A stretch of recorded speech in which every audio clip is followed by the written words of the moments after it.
ಬಾಲಕೃಷ್ಣ ಅವರು ಅನ್ಯಾಯಕಾರಿ ಬ್ರಹ್ಮ ಅನ್ನುವಂಥ ಒಂದು ಚಿತ್ರವನ್ನು ನಿರ್ಮಾಣ ಮಾಡಿ ನಿರ್ದೇಶನ ಮಾಡಿದ್ದಾರೆ. ವಿಶೇಷವಾಗಿ ಇವ್ರ ಬಗ್ಗೆ ನನಗಿರೋ ಅಕ್ಕರೆ ಇದೆಯಲ್ಲ, ಎಲ್ಲರ ಬಗ್ಗೆನೂ ಅಕ್ಕರೆ ಇರುತ್ತೆ, ವಿಶ್ವಾಸ ಇರುತ್ತೆ. ಆದರೆ ಇವರು ನನ್ನ ಹುಟ್ಟೂರಿನ ಬಾಲಕೃಷ್ಣ ಅವರು ಒಂದು ಸವಾಲನ್ನು ಸ್ವೀಕಾರ ಮಾಡಿದ್ದಾರೆ ಅಂತ ಅಂದ್ಕೊಂಡಿದ್ದೇನೆ. ಏಕೆಂದರೆ ಗ್ರಾಮೀಣ ಭಾಗದಿಂದ ಬಂದು ಒಂದು ಸಿನಿಮಾನ ನಿರ್ಮಾಣ ಮಾಡೋದಕ್ಕೆ ಬಂಡವಾಳವನ್ನು ತೊಡಗಿಸಿ ಜೊತೆಗೆ ನಿರ್ದೇಶನ ಮಾಡಿ ಅದನ್ನು ಬಿಡುಗಡೆಗೆ ಸಿದ್ಧ ಮಾಡ್ತಾ ಇದ್ದಾರೆ. ಇವರ ಈ ಸಾಹಸ ಮತ್ತು ಸವಾಲನ್ನು ಸ್ವೀಕರಿಸುವ ಗುಣ ಇದೆಯಲ್ಲ, ಇದರ ಬಗೆಗೆ ನನಗೆ ಮೆಚ್ಚುಗೆ ಇದೆ.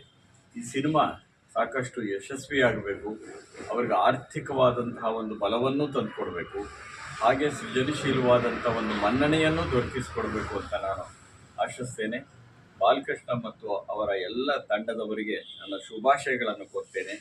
ಅನ್ಯಾಯಕಾರಿ ಬ್ರಹ್ಮ ಚಿತ್ರಕ್ಕೆ ಅನ್ಯಾಯ ಆಗದೇ ಇರಲಿ ಅಂತ ಹಾರೈಸ್ತೇನೆ. ಇನ್ನೊಂದು ವಿಶೇಷ ಅಂದರೆ ಬಾಲಕೃಷ್ಣ ಅವರು ಇದರಲ್ಲಿ ಒಂದು ಮುಖ್ಯ ಪಾತ್ರವನ್ನು ವಹಿಸಿದ್ದಾರೆ. ಹಾಗಾಗಿ ಇವರು ನಿರ್ಮಾಪಕರು ಹೌದು, ನಿರ್ದೇಶಕರು ಹೌದು, ನಟರು ಹೌದು. ಹೀಗೆ ಒಂದು ರೀತಿ ತ್ರಿಪಾತ್ರಾಭಿನಯ ಚತುರ ನಮ್ಮ ಬಾಲಕೃಷ್ಣ ಅವರು. ಸೊ ಈ ಎಲ್ಲದರಲ್ಲೂ ಅವರನ್ನು ತೊಡಗಿಸ್ಕೊಂಡಿದ್ದಾರಲ್ಲ, ಇದು ವಿಶೇಷವಾದ್ದು ಅಂತ ನಾನು ಅಂದ್ಕೊಂಡಿದ್ದೇನೆ. ಅದು ಸುಲಭದ ಕೆಲಸ ಖಂಡಿತ ಅಲ್ಲ.